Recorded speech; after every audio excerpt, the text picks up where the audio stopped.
CDL Manual, Section 1.5, International Registration Plan, International Fuel Tax Agreement. If you operate a CDL required vehicle in interstate commerce, the vehicle, with a few exceptions, is required to be registered under the International Registration Plan, IRP, and the International Fuel Tax Agreement, IFTA. These federally mandated programs provide for the equitable collection and distribution of vehicle license fees and motor fuel taxes for vehicles traveling throughout the 48 contiguous United States and the 10 Canadian provinces. Under the IRP, jurisdictions must register apportioned vehicles, which include issuing license plates and cab cards or proper credentials, calculate, collect, and distribute IRP fees, audit carriers for accuracy of reported distance and fees, and enforce IRP requirements. Registrant responsibilities under the plan include applying for IRP registration with base jurisdiction, providing proper documentation for registration, paying appropriate IRP registration fees, properly displaying registration credentials, maintaining accurate distance records, and making records available to jurisdiction review. The basic concept behind IFTA is to allow a licensee motor carrier to license in a base jurisdiction for the reporting and payment of motor fuel use taxes. Under the IFTA, a licensee is issued one set of credentials which will authorize operations through all IFTA member jurisdictions. The fuel use taxes collected pursuant to the IFTA are collected based on the number of miles, kilometers traveled, and the number of gallons, liters consumed in the member jurisdictions. The licensee files one quarterly tax return with the base jurisdictions by which the licensee will report all operations through all IFTA member jurisdictions. It is the base jurisdiction's responsibility to remit the taxes collected to other member jurisdictions and to represent all other member jurisdictions in the tax collection process, including the performance of audits. An IFTA licensee must retain records to support the information reported on the IFTA quarterly tax return. The IRP registrant and the IFTA licensee may be the vehicle owner or the vehicle operator. The requirement for acquiring IRP plates for a vehicle and IFTA license for the motor carrier is determined by the definitions from the IRP plan and the IFTA for qualified vehicle and qualified motor vehicle. For purposes of IRP, a qualified vehicle is, except as provided below, any power unit that is used or intended for use in two or more member jurisdictions and that is used for the transportation of persons for hire or designed, used, or maintained primarily for the transportation of property, and 1. Has 2 axes and gross vehicle weight or registered gross vehicle weight in 2. excess of 26,000 pounds, 11,793.401 kilograms, or 3. has 3 or more axles regardless of weight, or 4.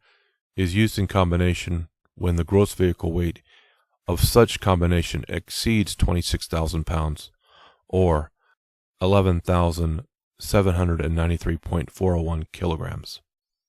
While similar or qualified motor vehicle in IFTA means a motor vehicle used, designed, or maintained for transportation of persons or property, and 1.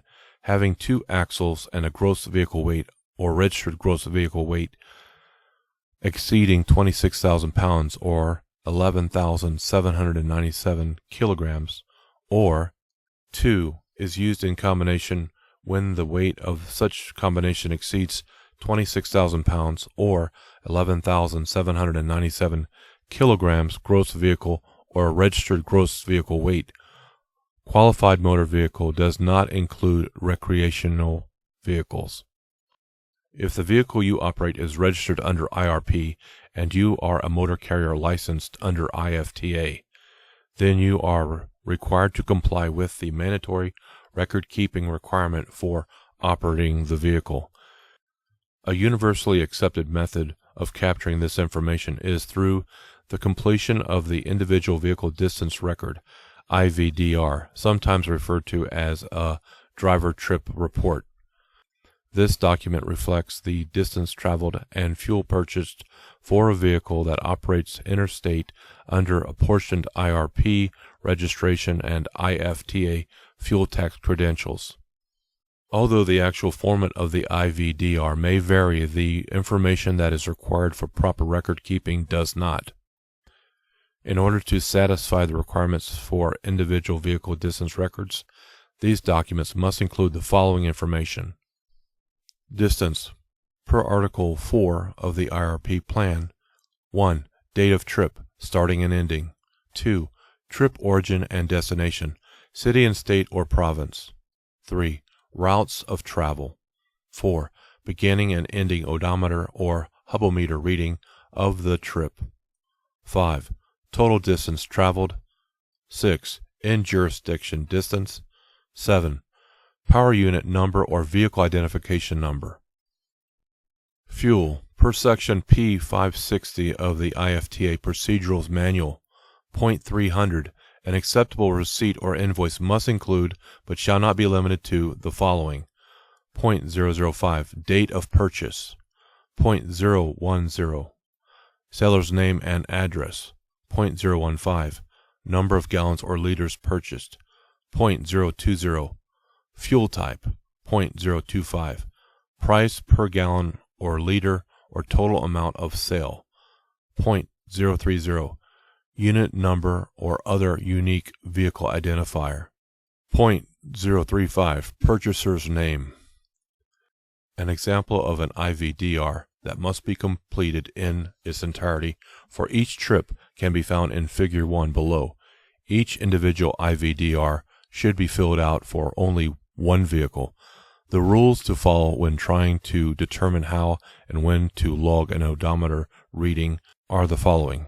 At the beginning of the day, when leaving the state or province, at the end of the trip or day. Not only do the trips need to be logged, but the fuel purchases need to be documented as well. You must obtain a receipt for all fueling and include it with your completed IVDR. Ensure that any trips that you enter are always filled out in descending order and that your trips include all state or provinces that you traveled through on your route. There are different routes that a driver may take, and most of the miles may be within one state or province.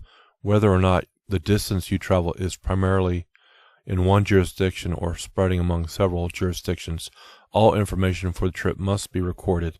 This includes the dates, the routes, odometer readings, and fuel purchases. By completing this document in full and keeping all records required by both the IRP and the IFTA, you will have ensured that you and your company are in compliance with all state and provincial laws surrounding fuel distance record keeping requirements. The IVDR serves as a source document for the calculation of fees and taxes that are payable to the jurisdictions in which the vehicle is operated, so these original records must be maintained for a minimum of 4 years. In addition, these records are subject to audit by the taxing jurisdictions. Failure to maintain complete and accurate records could result in fines, penalties, and suspension or revocation of IRP registrations and IFTA licenses. For additional information on the IPR and the requirements related to the IRP, contact your base jurisdiction motor vehicle department or IPR Inc., official repository for the IRP. Additional information can be found on the IRP Inc.